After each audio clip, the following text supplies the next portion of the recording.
Why do you believe what you believe? Because at some point in your life, you trusted the information that somebody was giving you. And that someone you trusted told you that a car was a car, a tree was a tree, a bird was a bird, the blue stuff above you is the sky. And that's the way that we began to determine what we believe to be a fact. Most of the things that we believe to be a fact in our lives are told to us through our stories or the news that we hear. So my question would be, if they were deceiving you with the stories they tell you, would you be able to recognize that? So we've all heard the term conspiracy theory. Personally, for me, I've never really had time to get into any of that because, frankly, I'm working all the time and I don't have the time to look into Bigfoot or aliens or flat Earth or 9/11 conspiracy or the JFK assassination. It's just,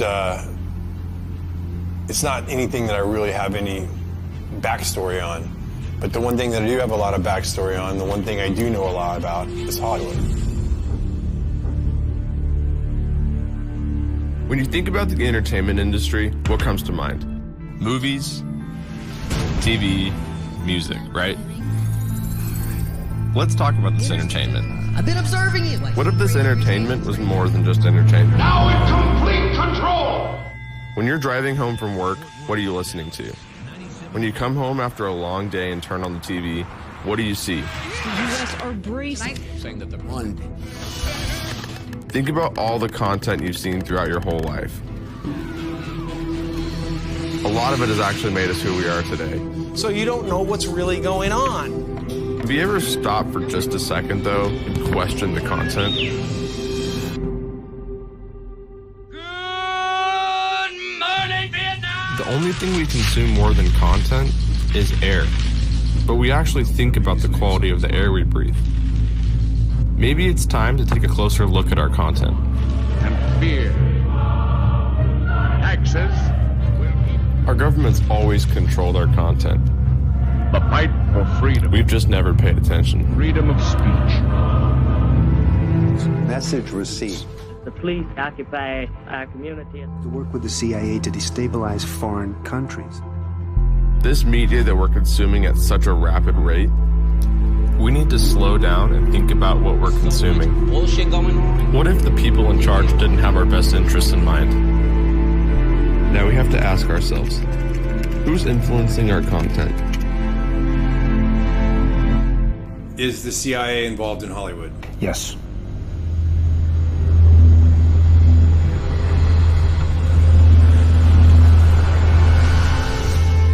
Guys, come ahead. I'm rolling. Go.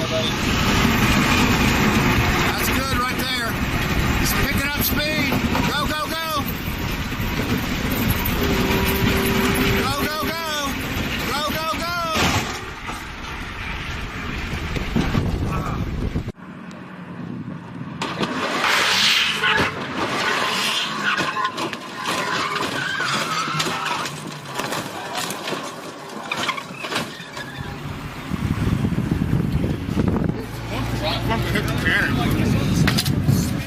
So for the past 28 years, I've probably had one of the coolest jobs in the world. I was a professional stunt performer. I've worked with some of the biggest stars. I've got to be Batman. I've got to be James Bond. I've won World Stunt Awards. I am in the Screen Actors Guild. I'm in the DGA. I'm in the WGA. And last year, I got into the Academy, the Oscars. I worked my way up from being a stuntman to being a fight coordinator, to being a stunt coordinator, to being a second unit director. Action! First big job I get, I'm on Batman Forever. And I'm walking around set and I'm pinching myself. I'm looking over, there's Tommy Lee Jones, there's Jim Carrey, there's Val Kilmer, there's Drew Barrymore, there's Nicole Kidman. And I'm like, how did I get here?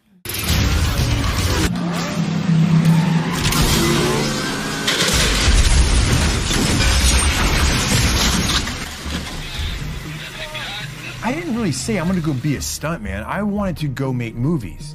But being a stuntman was the easiest way for me to get into the business.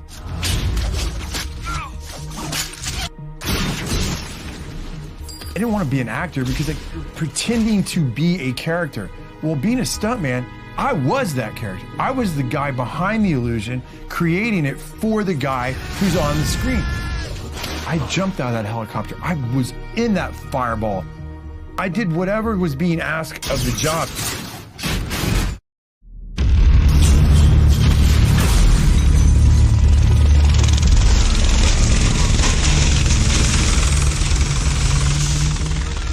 I've had an amazing career, and I've had an amazing life. 2, 1, action! All right, that's a cut. But in the system that exists today, as I get up the ladder, I realize it's not what people think it is. It's an illusion. It is a complete illusion. We're gonna put our pick and our turning shift. In 2014, I was working on a television show up in Portland, and I had a catastrophic injury. I've done this stunt, probably variations of it 20 times over my career. It was nothing. It was a small fall down into a stairwell. I did the first take fine, the second take, I knew I could do it better. I went up and I fell over the rail and I landed on the pipe down below and I burst fractured my L2 vertebrae and I was paralyzed from the waist down. When you are injured, when you are catastrophically injured and it changes who you are, I knew from that day I would never be the athlete that I once was. And I always told people as a stuntman, the worst possible injury you can get is a lower back injury. Mm. You can break your legs, your arms, whatever, but if you injure your lower back or your hips, your pelvic region, you're done.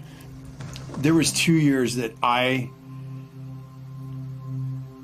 didn't think I would ever live without pain.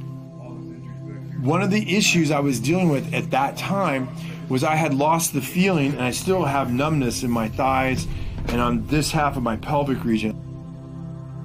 I was going to physical therapy and the lady looks at me and she goes, "This isn't really helping you.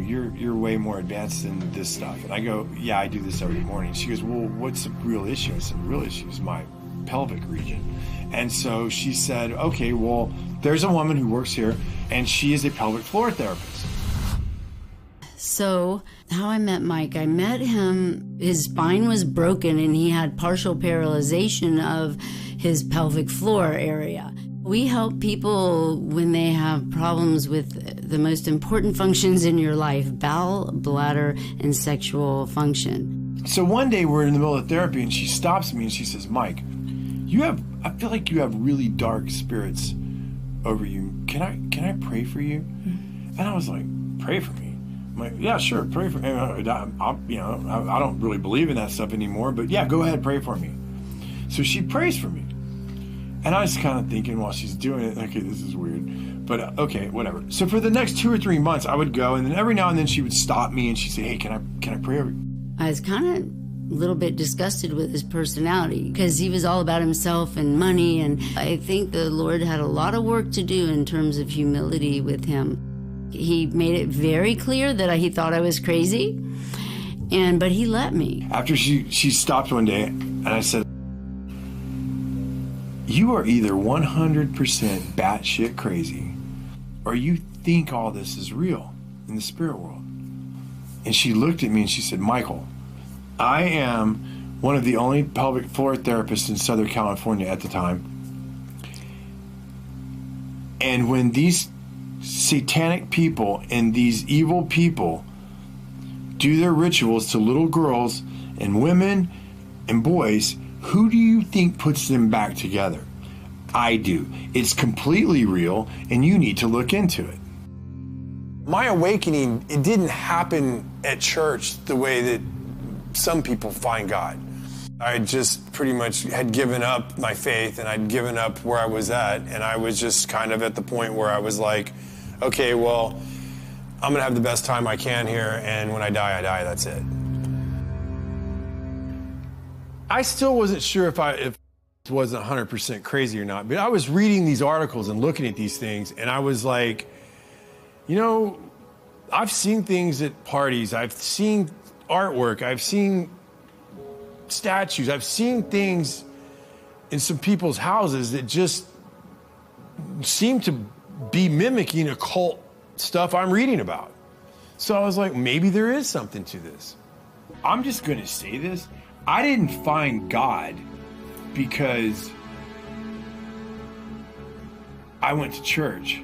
I found God because I realized that the Luciferian and the other side, the occult world, was real, and that I had been fooled for all these years, and I then got really scared. I got really scared because this was the first time in my life that I was having to question my own reality. Physically, I was crushed. I wasn't going to be who I was. And spiritually, I mean, if I'm being honest, I didn't know anything about being a Christian. I mean, really. And then professionally, everything that I knew about my career, I was starting to look at in a different way. I was starting to question my career in Hollywood from a different perspective. So I got off of social media and I made an anonymous account. I started reading blogs, looking at articles. I started reading books. I started watching videos online. I just started searching for the truth, and I was finding accounts that were searching for the truth themselves. They weren't mainstream accounts. These were accounts online that I felt like were like me. They were just looking for what the truth was. I didn't believe I was getting the truth from CNN, MSNBC, Fox. I didn't believe any of them. I just wanted to read it, absorb it, and digest it, and trust what my gut told me I was reading. As I did my research, I began to understand there's a very small group of people that influence all the companies that we watch. So they used to call them the Big Six. But Disney just bought Fox, and Disney controls Marvel, and Disney owns Lucas Studios. So look at that giant audience right here. Say a small group of people control the narratives and the content that we all see on all the channels.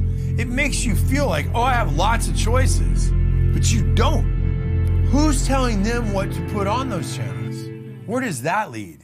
Tonight, the FBI is on the case, and they are warning big companies in America to protect their data after a big Hollywood studio got hit by hackers and several blockbuster movies ended up online. This is the first time the United States has accused a foreign government of a cyber attack against an American corporation. And this interested me because I worked over at Sony quite a bit during my career, and I actually had to get LifeLock during the Sony hack. So I was curious. I was like, what was this really about? Well, the narrative put out in the public was Seth Rogen and James Franco made a movie about North Korea. And so they were mad, and so they decided to hack Sony to teach them a lesson.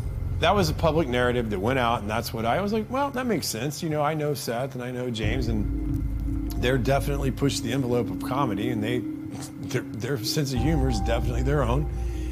And I thought to myself, okay, that makes sense. And now private emails are going public.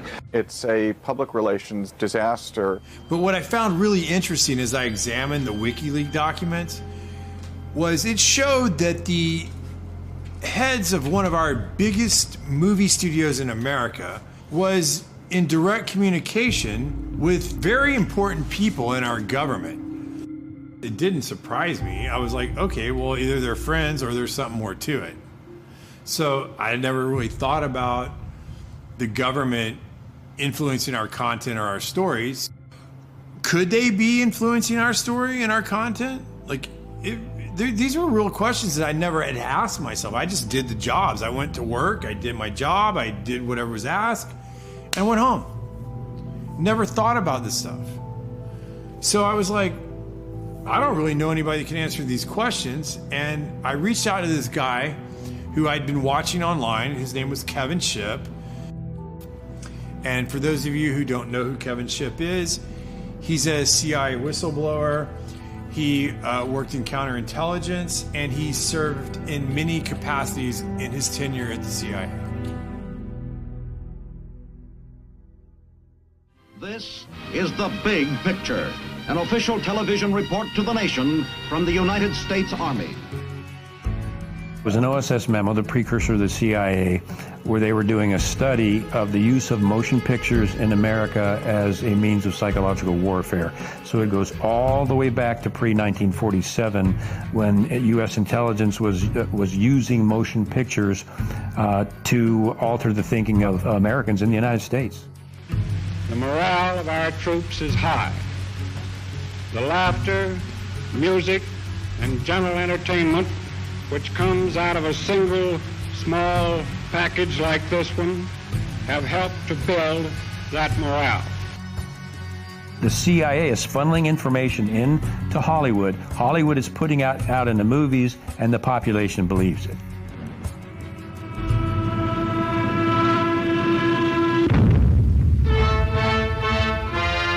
Taxes to bury the Axis.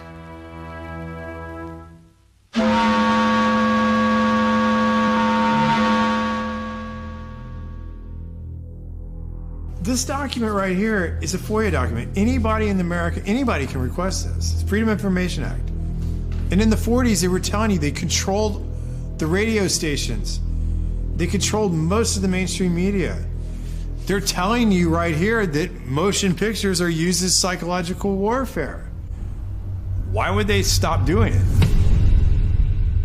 At no time has the CIA engaged in any political activity or any intelligence activity that was not approved at the highest level. Allen Dulles groomed and recruited Ian Fleming, and Dulles and the CIA actually helped Fleming write his books and paint the CIA in a favorable light. And they also, Dulles helped produce Thunderball to make the CIA and agents look like honorable, cool people. The CIA actually helped him write the books and write the script for that movie. And then the president of MPAA was actually providing intelligence to the CIA as an operative in that position in Hollywood. Mr. Fleming, in your books there's a great amount of detail. Is this detail based on personal experience? Do you make it up? Where does it come from? Well, I can say it's 90% from personal experience, really. Of course, if I started sticking too close to the true espionage work of today, I should be in trouble with the Official Secrets Act in England, even supposing I had access to information.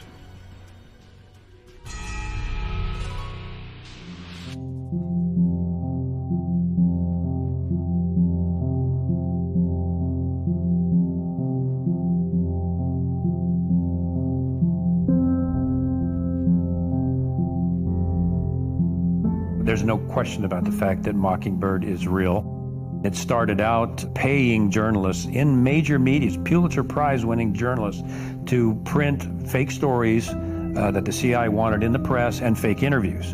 And this was revealed in the Church Committee. Do you have any people being paid by the CIA who are contributing to a major circulation American journal? We do have people who submit pieces to American journals. And of course, then the CIA destroyed the rest of the files, which is what they do. George H.W. Bush came out and finally made the statement about Mockingbird. Well, we're going to officially stop the Mockingbird program. The CIA will no longer pay journalists to write stories. From now on, the program is voluntary, which means Mockingbird continues today. When's the last time you've seen a mainstream media outlet do a serious investigative report on the actions of the CIA? There's a reason for that. This would mean that the CIA could manipulate the news in the United States by channeling it through some foreign country. And we're looking at that very carefully. Would you say that continues today? Well, I would think probably for a reporter it would continue today, but because of all of the revelations of the period of the 1970s, it seems to me that a reporter's got to be much more circumspect in doing it now, or he runs the risk of at least being looked at with considerable disfavor by the public. I think you've got to be much more careful about it. platforms to push their own personal bias and agenda to control exactly what people think. And this is extremely dangerous to our democracy. This is extremely dangerous to our democracy. This is extremely dangerous to our democracy. This is extremely dangerous to our democracy. This is extremely dangerous to our democracy. This is extremely dangerous to our democracy. This is extremely dangerous to our democracy. This is extremely dangerous to our democracy. There is something about the way the CIA has been functioning that is casting a shadow on our historic position of freedom, and I feel we need to correct it.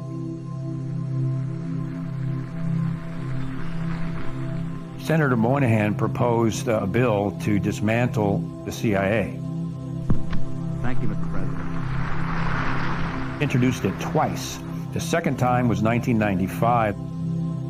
Ironically, 1 year later in 1996, the CIA established the Entertainment Liaison Office, which was specifically penetrated into Hollywood, and Chase Brandon was actually co-wrote scripts, for example, The Recruit. We're looking for high horsepower, high energy, very competitive people who are driven by patriotism and a sense of wanting to serve a greater cause.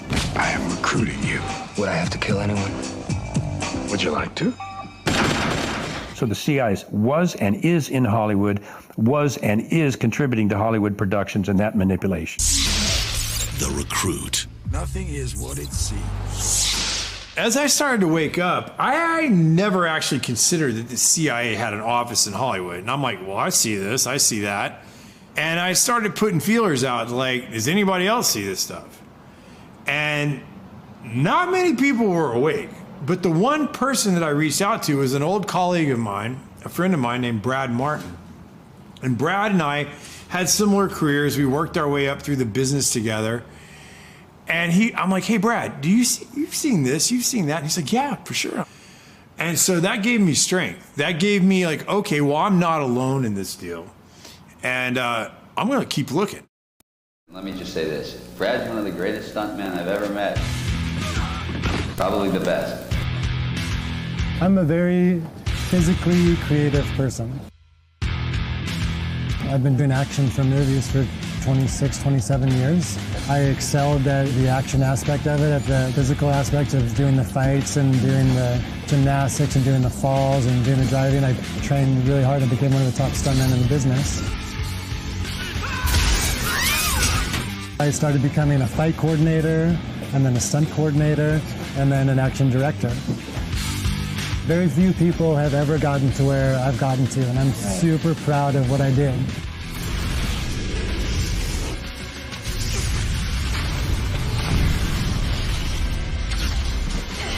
I mean, I had a very idealistic view of the movie business, and I've been disillusioned a few times.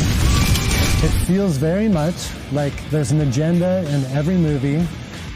I realized that it was more of a machine, and it was more of they just needed content to put out there for the masses.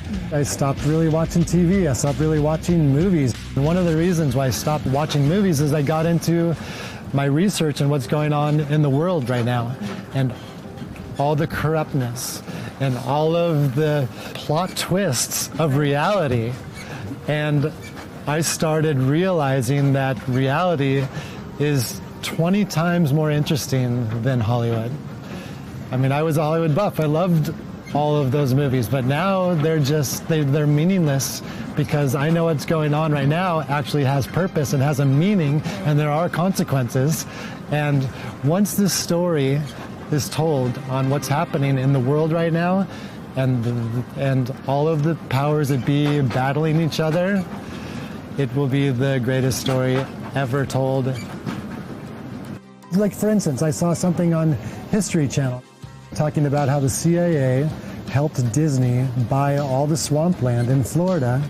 Well, why on earth would they do that? His lawyers in charge of purchasing the parcels had served in military intelligence during World War II and knew how to keep a secret. And they used several different companies, none with Disney's name, to acquire the properties. Now I go down this rabbit hole of what does the CIA have to do with Hollywood, or at least with Disney? Washington, D.C. is definitely in Hollywood. I have seen documents of the DoD and the CIA writing to the studio heads, guiding them in certain fashion. There's a lot of things that people would talk about that are conspiracy theory, but there's some things that ring true with me. It's like, oh wow, that makes a lot of sense. Another program developed by the CIA after World War II was called Operation Paperclip. It's been depicted in many movies, including Disney's Marvel series. It's Operation Paperclip after World War II. SHIELD recruited German scientists with strategic value. They thought I could help their cause.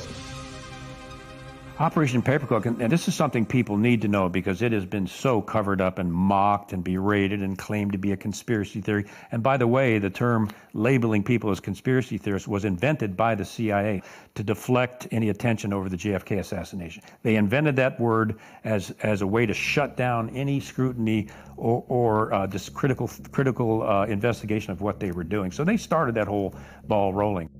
In terms of Operation Paperclip, it is documented. There's absolutely no question about it. Allen Dulles, CIA director, was an associate of Heinrich Himmler of the Third Reich. So what Dulles proceeded to do when the Third Reich was brought down was he secretly brought all of the top Nazi scientists into the U.S. He falsified their files that he gave to Harry Truman, making them look like there were no war crimes. They brought these Nazi scientists into the CIA to work for the CIA, and that includes the human experiments they conducted on Jewish men, women, and children, and the psychological studies that these Nazi scientists had done. The CIA was using their expertise for these programs through Operation Paperclip, and this was Nazi, much of it occult beliefs that the CIA adopted and actually put these people on their payroll. One of the programs that came out of Operation Paperclip was MKUltra.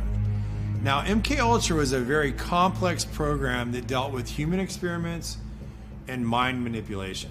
As this 1952 CIA memo says, the aim is controlling an individual to the point where he will do our bidding against his will, and even against such fundamental laws of nature as self-preservation. In the Church Committee, MKUltra came out as an actual program of mind control using mental, physical, and sexual abuse and psychotropic drugs. Lysergic acid diethylamide, LSD. It was one of the first times that anybody had run into a powerful drug that was different than anything else that they knew anything about. A decision was made at the highest levels of the CIA to do testing on unwitting Americans. At Ravenscraig, Dr. Cameron went further with drugs and electric shock treatments than any researchers in the MKUltra project dared. His aim was to wipe the mind clean. Then he would implant new messages by forcing the patient to listen to a hypnotic repetition as many as 250,000 times. This was called psychic driving. He would give the patient intensive electric treatment. He would attempt to implant new ideas in the mind of the patient. Now, to a layman, it would appear that Dr. Cameron was trying to take the slate and wipe it clean, the slate being the mind. In other words, brainwashing.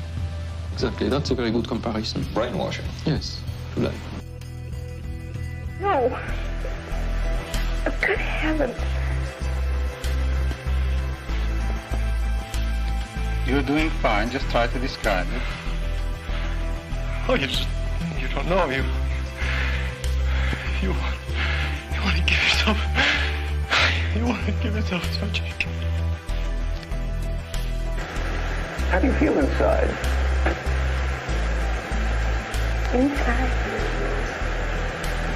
I'm really inside. Nobody explained it to me. Nobody ever asked me if I was willing to do it or anything. They put me on sleep treatment. And now they kept you asleep for 23 days. And while I was asleep, they were shocking the heck out of me with electric shocks and playing tapes. Why are you letting shame responsibility?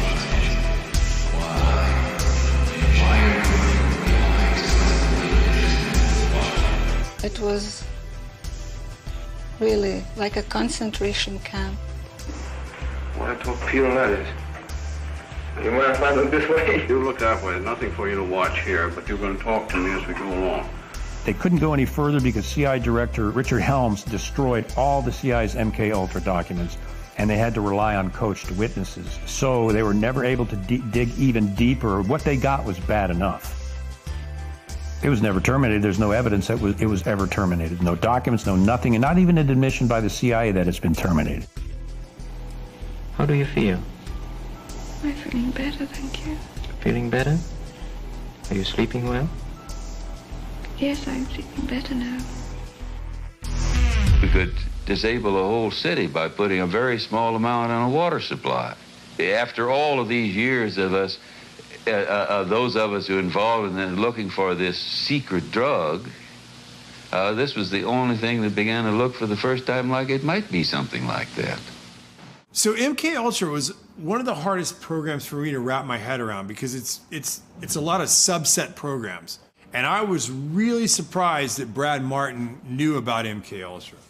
People think that research people are crazy for talking about MK-Ultra, mind control. Even if they acknowledge that that existed, they go, oh, well, that ended in the 70s.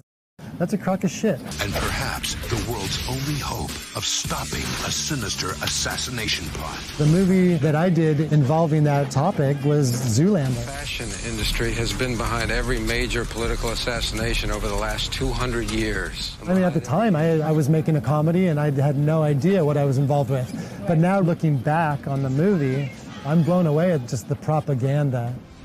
Doesn't anyone notice this? I feel like I'm taking crazy pills! In a movie like Zoolander, when they're showing you that they're controlling Derek Zoolander's mind through mind control, you realize that they're trying to desensitize you and to make you think that what you're watching is fiction because it's in a comedy. Like a mass MK-Ultra now. Their purpose is to capture the minds of the people and feed them false history. The CIA is funneling information into Hollywood. Hollywood is putting out in the movies, and the population believes it. All right, so look, here's the deal. They have been desensitizing us since we were born, and I'll give you some examples. Let's start with the big one. Let's start with words we hear all the time and never even think about. Let's start with the word entertainment. To entertain. What does that mean? To bind or hold. To bind or hold what? An audience's attention. Okay, now let's take the word Hollywood. Where does that come from? Well, Hollywood comes from the holly tree. And the ancient Druids, back in the day, used to take the holly tree, make wands to weave spells, cast spells, or channel spells. And when they needed help, they would consult the Magi's or the mediums of the day to help channel their spells to the population. We'll cut to today. What do we have in our houses? We have these black boxes. What are they called? TVs. But if you stop and you say the word television, television. And when you turn on that television, what do you get? What's the first thing that pops up? A list of channels. And when you turn on those channels, what's on those channels? Programming. They are programming you. They've been programming your whole life. You don't even know it. They do it with your music. They do it with your TV. They do it with your movies. They do it with your games. They have been programming us and programming you since you were little, and you don't even know it because you don't even question it.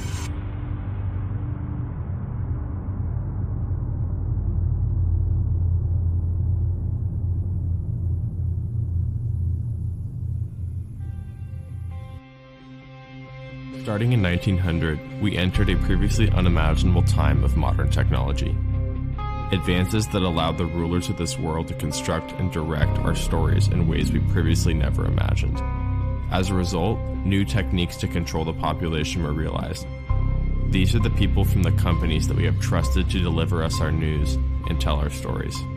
This has always been about controlling what we as the population think and hear.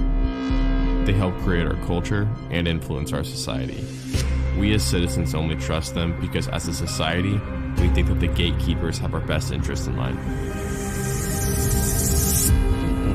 dangerous, edges here are that he's trying to undermine the media, trying to make up his own facts.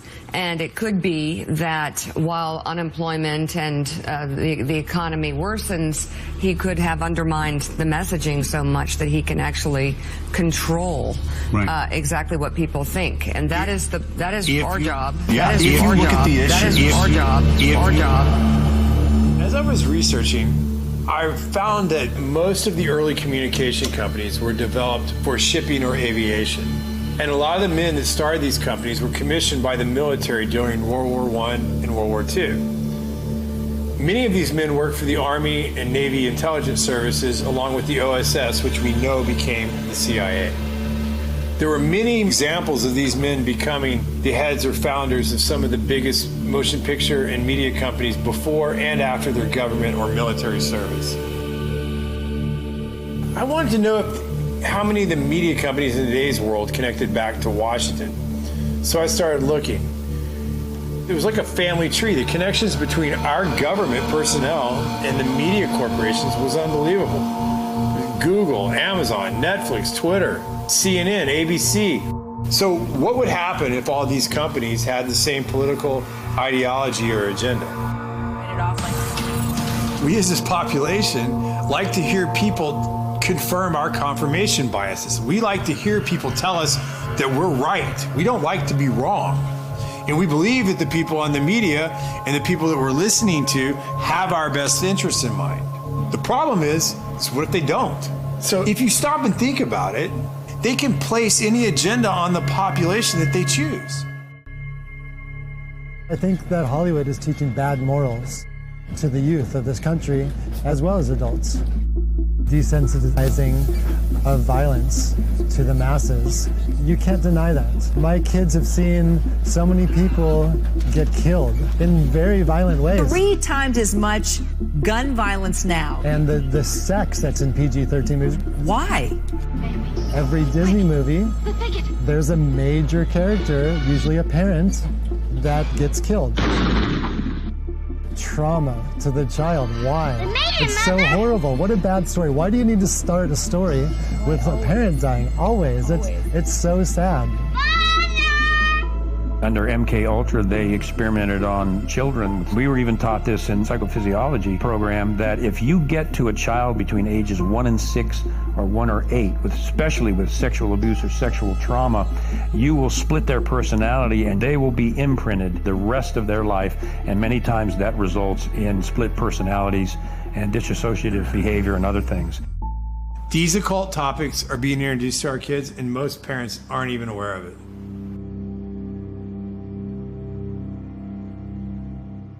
So the biggest surge with this occult type material took place in the late 60s and the early 70s with movies like The Exorcist, Amityville Horror, The Texas Chainsaw Massacre, Halloween, and Roman Polanski's Rosemary's Baby. And coincidentally, this same time period, it parallels the rise of the Church of Satan in Los Angeles, and it was founded by a guy named Anton LaVey.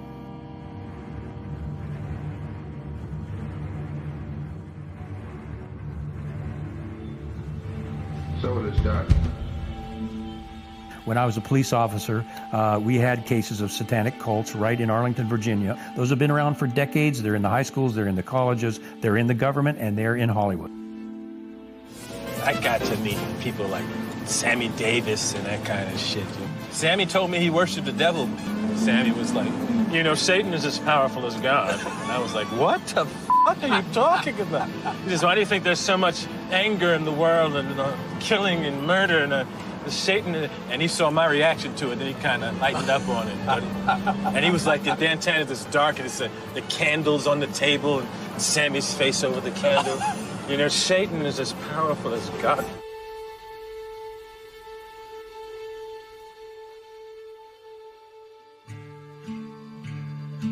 From our point of view, it really makes no difference whether you pray to a father god or to a mother goddess or to an entire gaggle of gods and goddesses.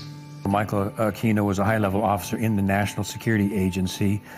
He was and is, you'll see him today, a practicing Satanist. He created the Satanic Temple of Set, which he still runs. He was a high-level NSA officer. He's a member of the association. I used to be in the Association of Former Intelligence Officers, AFIO. He's a member of that. He's plugged in big time to the intelligence community, and he wrote a paper called Mind War. And Mind War was about psychological operations against populations, including the domestic population, using Satanist techniques and tools. Aquino was first involved in MK-Ultra operations during the Vietnam War as part of the Phoenix program. No, first, I've been involved in intelligence and psychological operations for about 40 years in all levels of it and across the intelligence community. You are a lieutenant colonel in the United States Army. Correct. Now, and how does the Army feel about you being head of the Temple of Set? The Army has known about my religion for the entire span of my Army career, which began in 1968. The Army has paid very little attention to it, the same as it would to anybody who is, say, a follower of Hinduism or of Buddhism or any other slightly unusual religion today. He was occupied a position at the Presidio, which was a training facility for the U.S. government, and it was uncovered that he was running a pedophile ring. I think 50 kids came out and fingered him as the guy that had done sexual acts on them as children. It went to trial. He walked from the trial successfully because he had a good attorney, despite the fact that there were multiple witnesses that said Aquino, through satanic rituals, had abused them as children. There's no question that he's a practicing Satanist. Just watch any one of his interviews. On this altar is one of a number of daggers, which we may use in our rituals. This one happens to belong to the commanding general of the most elite unit of Germany's infamous SS, which was concerned with black magic and occultism research in general.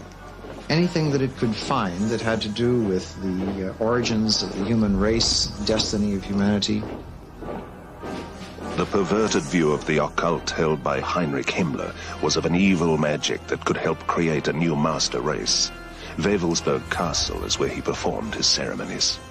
I have been to the Wewelsburg, which still preserves Heinrich Himmler's ritual chambers to this day, and have conducted a black magical ritual in the so-called Hall of the Dead beneath the Wewelsburg. This particular dagger is inscribed to our comrade in the Leibstandarte Theodor Wisch, Brigadeführer, a Major General in the Waffen-SS. And on its blade, it bears the inscription, Mein Ehre heißt Treu, or my honor shall be known by my faithfulness. Aquino's thesis stated that enemy populations could be subdued by inflicting a state of psychological terror and feelings of imminent destruction. He discusses the use of psychotronic weapons and electromagnetic weapons that influence the mind. By extremely low-frequency signals, piggybacked on broadcasts of radio, TV, or microwave communications in order to influence and manipulate the thoughts and feelings of the target population. These ongoing MK-Ultra operations are functioning as a counterinsurgency and infiltration operation aimed at destabilizing the United States and other industrialized nations. I give the CIA a total credit for sponsoring and initiating the entire consciousness movement, counterculture events of the 1960s.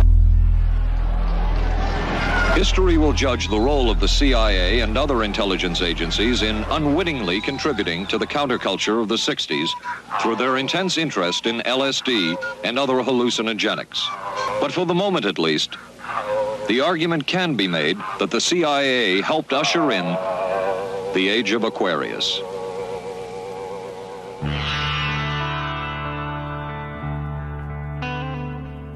Laurel Canyon was the epitome of the summer of love. I mean, we saw the possibility of the way we could live.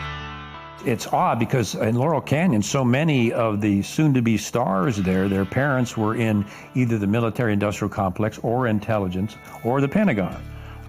In Frank Zappa's case, His dad was working at Edgewood Arsenal, where they were doing biochem studies, psychotropic, and exposing U.S. troops to VX nerve gas and other things. The family kept gas masks in their house. He grew up with that in case there was an accident. And Edgewood Arsenal was doing this very similar, related MK Ultra projects on U.S. troops. The Gulf of Tonkin is another prime example. The commander of the Gulf Fleet in the Gulf of Tonkin, his son was Jim Morrison. They claimed the USS Maddox was attacked by Vietnamese vessels. It was never attacked. As a matter of fact, they put ghost ships on the radar to make it look like they were Vietnamese ships. The Maddox was never attacked. It was an actual, literal false flag to enable the U.S. to declare war on Vietnam. So Jim Morrison's dad was involved in the false flag of the Gulf of Tonkin. After talking to Kevin, I started looking into Laurel Canyon. I drove down Laurel Canyon to Hollywood almost daily when I first moved out there. And I never knew that there was an old Air Force base called Lookout Mountain U.S. Air Force Base at the top of Laurel Canyon. And what's funny is, if you do the history of it, it's owned today by a guy named Jared Leto. Another tactic developed out of the MK Ultra project was the use of compromise and control via honeypots. The decision was made to do testing on unwitting victims. It was decided they should be on the fringes of society because they were most vulnerable. We did quite a study of prostitutes and their behavior. How do you take a woman who is willing to use her body to get money out of a guy to get him to talk about things which are much more important, like state secrets? We learned a lot about human nature in the bedroom. We started to pick up knowledge that could be used in operations. There would be victims in all of this. As one agency memo says, we have no answer to the moral question. That's one of the CIA's favorite tactic, are honeypots. And I work with CIA psychologists, and they're dirty. I always felt that every house should have its own secret panel. Mm-hmm. Oh, I see. You lift this up. Mm-hmm. This is a trap door. Opens up and looks into the cave, or what time is called the Wu Grotto. Oh, boy. They're running blackmail operations where they're getting very well-known government and private industry elite people in compromising positions at the Playboy Mansion, on Epstein's plane, on Orgy Island, and they're photographing them. And after that, it's like Congressman so-and-so or CEO so-and-so. I wouldn't bring that up if I was you, because we got photographs of you with a 14-year-old girl on Epstein's plane, for example. And you talk about shutting somebody up permanently, that's how they do it. What happens in the grotto stays in the grotto. Okay. Look, it's pretty simple if you think about it. To control the population, you have to control the people messaging the population. Some of these stars have 20, 30 million followers. That's more followers than CNN, Fox, ABC, NBC. These people have to be controlled. They can't just go off a message and start saying whatever they want to say. They have to be somewhat reined in. They have to be controlled, or they do not get the platform to have the voice that they have. Forget the politicians. The politicians are put there to give you the idea that you have freedom of choice. You don't. You have no choice. You have owners. They own you. They own everything. They own all the important land. They own and control the corporations. They've long since bought and paid for the Senate, the Congress, the state houses, the city halls. They got the judges in their back pockets. And they own all the big media companies, so they control just about all of the news and information you get to hear. They got you by the balls. It's a big club, and you ain't in it. You and I are not in the big club. And by the way, it's the same big club they used to beat you over the head with all day long, when they tell you what to believe. All day long, beating you over the head in their media, telling you what to believe, what to think, and what to buy. The table is tilted, folks. The game is rigged. And nobody seems to notice. Nobody seems to care. Good, honest, hard-working people, white collar, blue collar, doesn't matter what color shirt you have on. Good, honest, hard-working people continue. These are people of modest means. Continue to elect these rich cocksuckers who don't give a fuck about them. They don't care about you at all, at all, at all. Man. You know? And nobody seems to notice, nobody seems to care. That's what the owners count on, the fact that Americans will probably remain willfully ignorant because the owners of this country know the truth. It's called the American dream because you have to be asleep to believe it. If you stop for a second and you just look at the bigger picture and you check out for a minute and you kind of compare the ancient times to today, well, back then they had like what, demigods and gods. They were like Achilles, Hercules, Apollo, Mercury. All these were demigods. And that's who the people in those days looked up to. Well, today we have all these people like Jay-Z, Rihanna, Beyonce, Lady Gaga, Katy Perry. In film, we have Brad Pitt, Will Smith. We have all these big stars. And the way they prop them up and they put them up on stage is like they're gods or demigods. In this room are some of the most important TV and film executives in the world, people from every background, but they all have one thing in common. They're all terrified of Ronan Farrow. He's coming for you. He's coming for you. Look, talking of all you perverts, it was a big year. It was a big year for paedophile movies. Surviving R. Kelly, Leaving Neverland, Two Popes. Shut up. Shut up. I don't care. I don't care.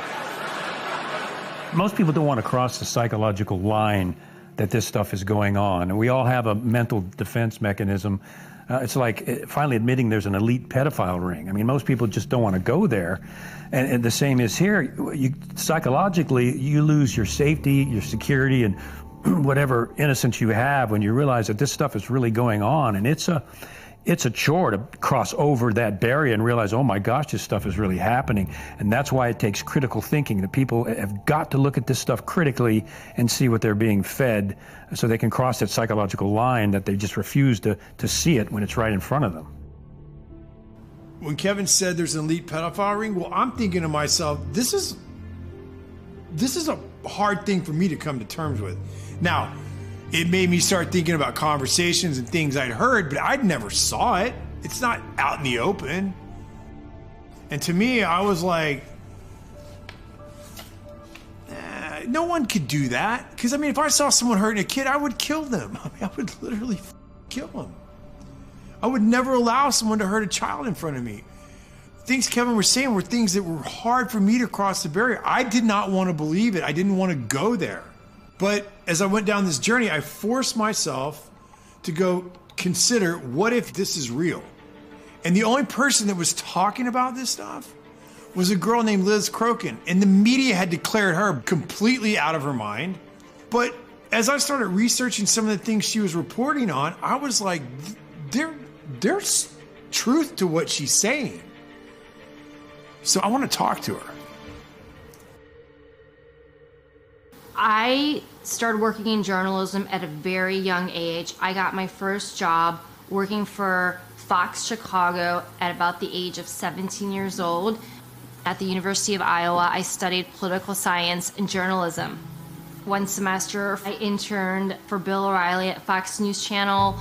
My last year in college, I interned for the State Department's White House reporter, and that placed me reporting in the White House every single day for a few months. I went on to work for the Chicago Tribune, and my first boss there told me that everything that I should get should be checked over and over and over again and verified to death. That's how I was trained, and that's what a true, honest journalist does.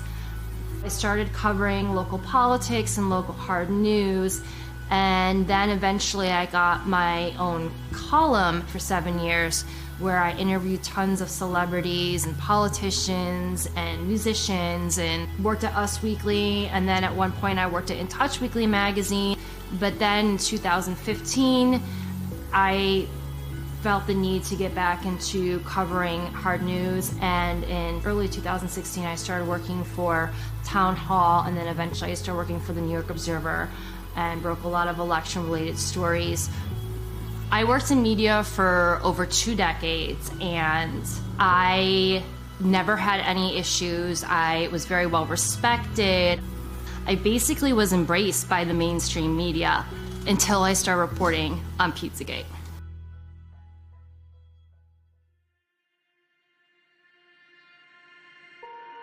Now, when Pizzagate came out, the media tried to turn Pizzagate into something that wasn't.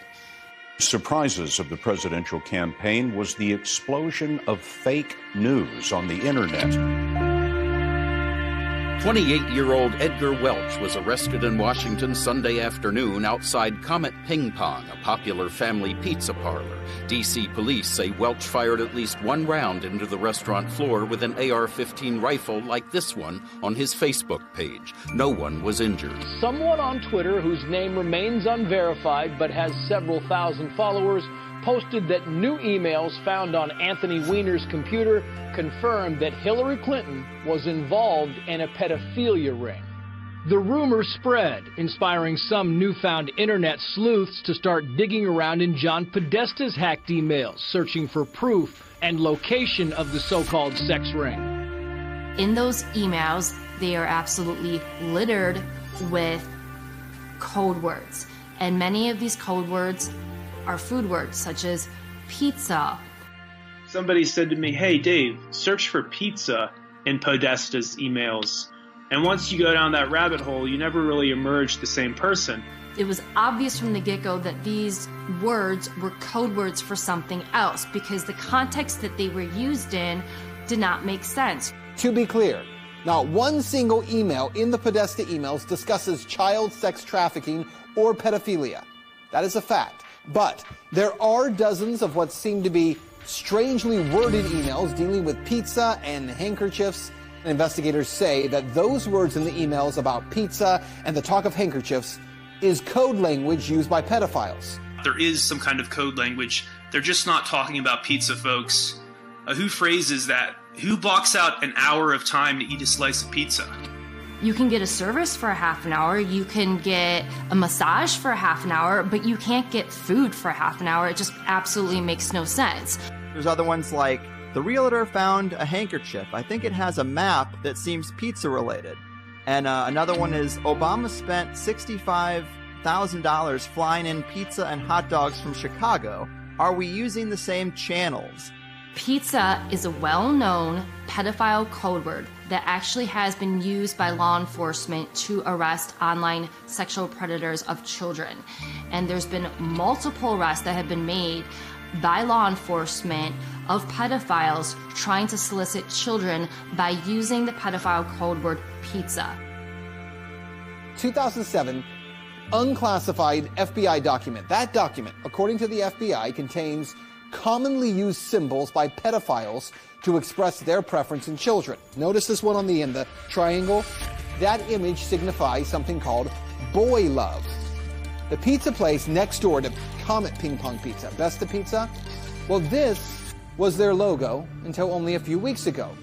People don't know that because the mainstream media refuses to cover it. The entire mainstream media redefined what Pizzagate was to make it sound ridiculous and less believable. And then they had people like Megyn Kelly come in, interview James Alefantis, didn't ask him any challenging questions. A conspiracy theory that even the DC police say has no basis in fact. She didn't ask him any questions about the pictures of children on his Instagram page looking abused, being sexualized. She didn't ask him about the pedophile talk. So the whole mainstream media painted him as this poor victim, as this person that was innocent, that was just victimized, as something that wasn't true. But just his Instagram page alone should have been enough for authorities to look into him. Investigators have already proven there's nothing to the story, right? Well, actually, no. And that's what you need to know. For all that is here, there has not been one single public investigation of any of this. Not from local police, not from the FBI, no one. And that has to be the big question. Not for Podesta or for pizza parlor owners, but for law enforcement. Based on what may be or may not be here, the big question is, why hasn't any investigation taken place? This is insane. So many people in the mainstream media have said Pizzagate is a conspiracy theory. Pizzagate has been debunked. It has not been debunked. If it's been debunked, explain the code words. No one to this day, including John Podesta himself, can explain the code words in his emails. Hey, John Podesta, can you please explain why you have children rented for entertainment for your adult hot tub parties? No one has ever explained why John Podesta has literal pedophile and cannibalism paintings all over his office and his home. Tony Podesta too. And then you look into the Spirit cooking dinners, and you look into Marina Abramovic, who's the one that was conducting the Spirit cooking dinners. Why are they going to Spirit cooking dinners? Why are they sacrificing chickens to Moloch in their backyard? This isn't my words. This is their words. This is in their emails.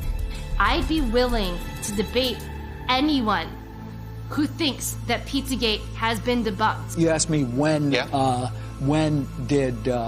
am I getting additional briefings? That was the first and last time I talked. So October 9th is the last time you have heard from the FBI at all? Yes. You have not got an update on the investigation to your personal email? That is correct.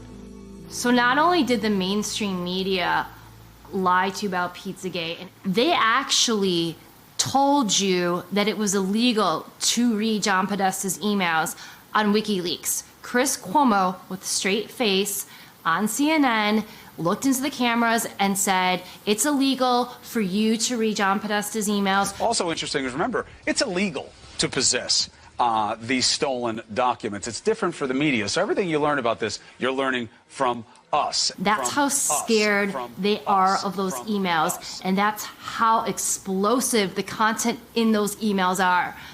That they felt the need that they had to tell you, you could not read those emails, and if you do, you might get arrested. Lie. It's different for the media. So everything you learn about this, you're learning from us. People that blow the whistle on elite pedophiles tend to have accidents, and a lot of those people have died mysteriously. NBC News has learned that disgraced financier Jeffrey Epstein is dead. Epstein took his own life while he was behind bars. There's absolutely no excuse for this. What happened here, to me, is mind-boggling. The guy was a high-risk prisoner, wasn't he? I mean, he's a guy that there are probably 50 very important people that have a motive to kill him. We don't even know who they are. It's true. But we know there are some people that are in a lot of trouble because of Epstein. They know who they are. His flight logs contain names of some of the biggest, most famous, and most powerful people on the planet. Members of the royal family, Prince Andrew, models like Naomi Campbell, famous actors like Kevin Spacey, Bill Clinton on those flight logs over 25 times. Hillary Clinton, she's also been to the islands. So the bigger question is, how many people that went on his private jet, that went to his private island, that went to his massive ranch in New Mexico, were also involved in the rape, torture, and trafficking of children? It hides in plain sight. Epstein was hiding in plain sight. We all knew about him. We all knew what he was doing. But we had no one that was, legal aspect that would go after him. They were afraid of him. For whatever reason, they were afraid of him. And the amazing thing about Cindy McCain is that her husband was a senator. She was on a board with the governor of Texas. She knew about Jeffrey Epstein. She did nothing. And her organization, the role of her organization is supposed to be to stop people like Jeffrey Epstein. They all knew. They did nothing about it. When Ricky Gervais said at the Golden Globes, you're all friends with Jeffrey Epstein, he wasn't lying. So in the end, he obviously didn't kill himself, just like Jeffrey Epstein. Shut up. I know he's your friend, but I don't care. You had to make your own way here in your own plane, didn't you? Right. And how many of those elites have been to his island? Not only is the mainstream media complicit, I would argue that there are accessories in the crimes against children. She told me everything. She had pictures. She had everything. She was in hiding for 12 years. We convinced her to come out. We convinced her to talk to us. It was unbelievable what we had. Clinton, we had everything. I tried for 3 years to get it on. to no avail, and now it's all coming out, and it's like these new revelations, and I freaking had all of it. I'm so pissed right now. Like, every day I get more and more pissed because I'm just like, oh my God, what we had was unreal. Brad Edwards, the attorney, 3 years ago, saying there will come a day when we will realize Jeffrey Epstein was the most prolific pedophile this country has ever known. And I had it all 3 years ago.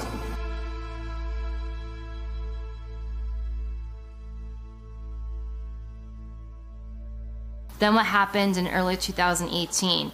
Keith Raniere, who ran the NXIVM child sex trafficking cult, was arrested. Who else was arrested?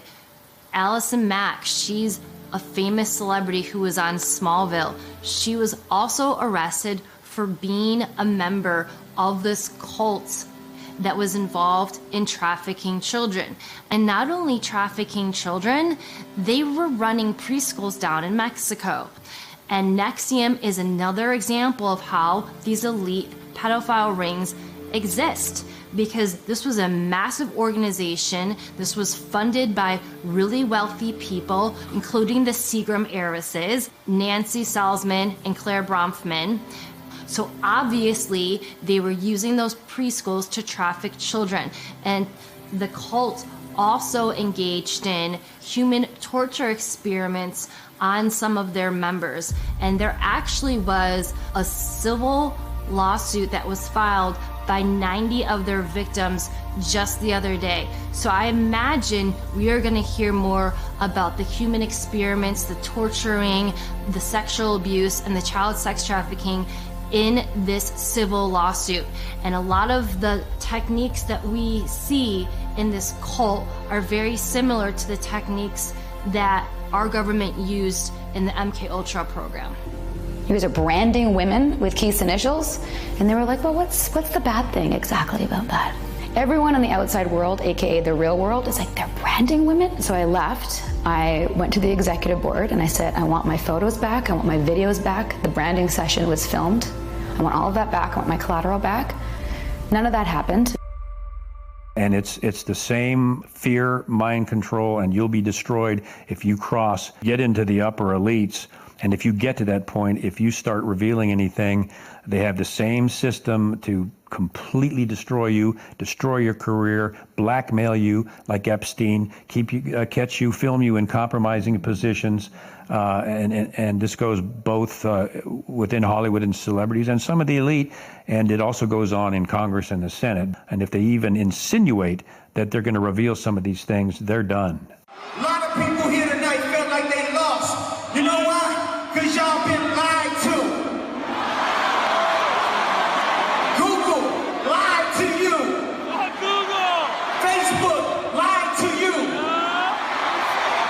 Radio lied to you. The powerful people that be, whether it's the music industry or the movie industry, you are only allowed a certain level of success if you are willing to join their club, if you're willing to be part of their secret society, or if you're compromised. They will not let someone obtain a lot of fame and power if they can't control you. A classic example, at least for me, is Katy Perry. Katy Perry was a gospel singer, very talented, but she was going nowhere. And she got up to Hollywood, and basically they said, you want to be a success? You play by our rules. You step into the occult, and you start putting that in your videos. And now she's doing videos with her in hell, with satanic themes, and she's what? Highly successful. You see that over with Lady Gaga, who came out and actually said she was so tired of being handled and manipulated, she had to take a break. That this is this young, outrageous girl, wears strange clothes. She's into extremes. She's experimental.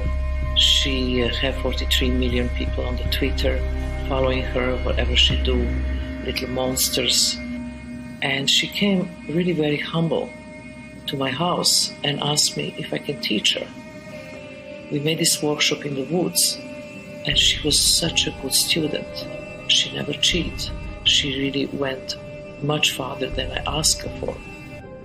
She is a limitless human being. As myself, a self-proclaimed pop performance artist, want to go home and slit my wrists, and I am nothing. I have achieved no sense of art. She is so boundless. Čuli za performance zbog Lady Gaga, odjednom su počeli da se interesuju za moj rad, tako da je prešla sam iz te, mislim, normalne kulture u mas kulturu, što je... Marina Abramovic, of course, is in the Podesta emails, and she's the one that conducts the Spirit Cooking dinners. She said that Marina did an exercise with her where she stripped her completely naked and left her in the middle of the woods to fend for herself and find her way back. Those are the kinds of things that people who are behind the MK Ultra programs do to children that they're mind controlling. We know Marina Abramovic is a Satanist. You Google Marina Abramovic's name in Spirit Cooking and you will find hundreds of pictures of Marina Abramovic's events where they will have, for example, a cake that looks like a human being and they'll depict human cannibalism. And they claim they're not engaging in cannibalism. And you will find A-list actors and famous politicians and other very famous and successful, powerful business people at her events. They literally have food that look like human beings on dinner tables. He's Italian and Greek, I mean, you know. And a very good cook. And a very good cook. And I'm sure there's something very nefarious about that risotto recipe. So...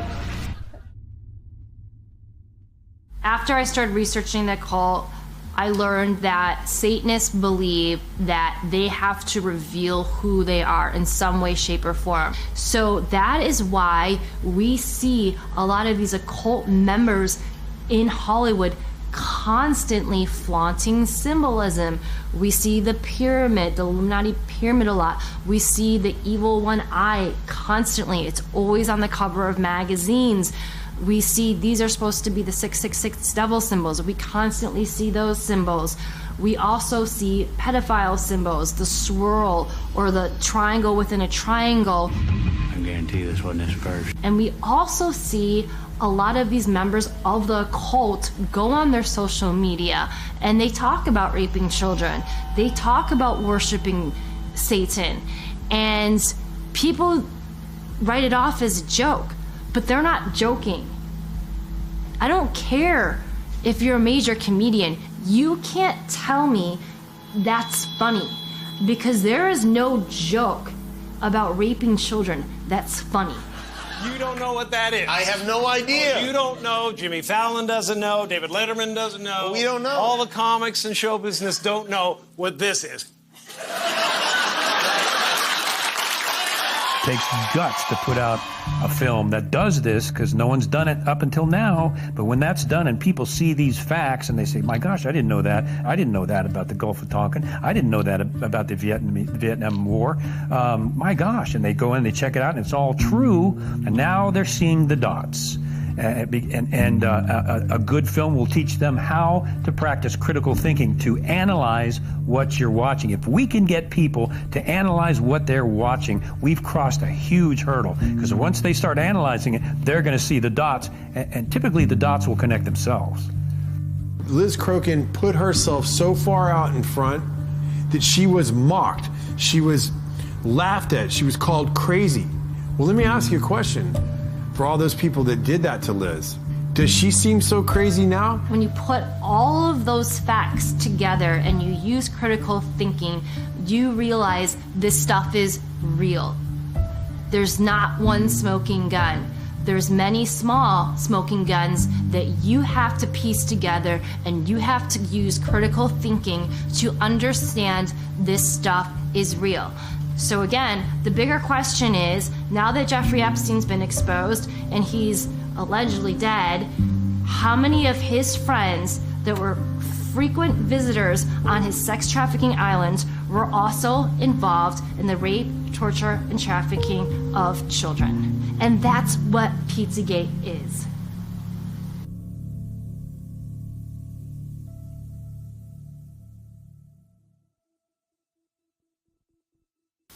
I guess what I'm asking you all to do is just disconnect for a second, stand back, look at the lyrics of your songs, look at the agendas of the movies, look at the messages of the media that you're absorbing. Because it's impossible to say that all of it's bad, like all of Hollywood's bad. That's not true. Like it's like saying all of the CIA is bad. There's a lot of good people that work in both industries that aren't bad people. But if the people that control the narratives and the agendas are not good people, and they have different agendas, they can put that on you and you won't even notice it unless you stand back and look at things objectively. I can't compromise anymore. That for me, that's not what life's about. I want to send a good message to my kids, and I want them to know that at the end of the day, their dad did what was right. And their dad fought for the good things in life. If I could ever get the opportunity to make movies that send out good messages, and then people start realizing that they can be good and that they can jump on the bandwagon of good, that's the next phase. People start believing it. It's the same thing with desensitizing with the violence. People start believing that it's okay to kill somebody, or watching somebody die isn't a big deal. When people aren't helping other people in need on the streets, there's a problem in this world. But this could all be changed right now. The reason why I'm doing this documentary is because I want to be one of the first people to come out and say, hey, it doesn't have to be like this. We are good people. Humans are good, and we can make the world a better place. Because the money and the technology to make this world a better place is there. It's just been covered up and controlled for so long that it's time for it all to come out. And maybe I'm the catalyst for something better. What does the media look like in the future? Well, to me, what I would hope is that it's not filtered. I would love to build a platform or build some sort of system where artists could connect directly to their audience. I want to make products and tell stories that bring humanity together, that bring compassion, that bring love, that bring forgiveness, that bring inspiration and courage back to the audience without having the influence of violence or gratuitous sex or gratuitous death or gratuitous horror. Because those are things and images that get stored in our psyche and our soul, and I don't think that's the way that this earth was intended to be.